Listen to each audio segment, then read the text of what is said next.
আসসালামু আলাইকুম। চৈত্র মাসের শেষ দিকে দুপুরবেলা কড়কড়ে রোদ, চারিদিক শুধু খা খা করে।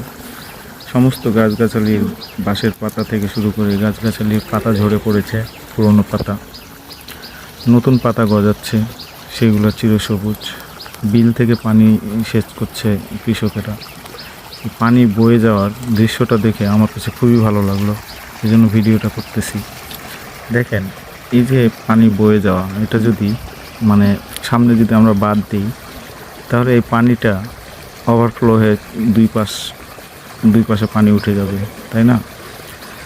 আবার একে যদি কেউ লাথি মারে, ঘৃণা করে, মল ফেলে, সেটা নিয়েও বয়ে যাবে। বয়ে চলাই হচ্ছে পানির প্রকৃত বৈশিষ্ট্য।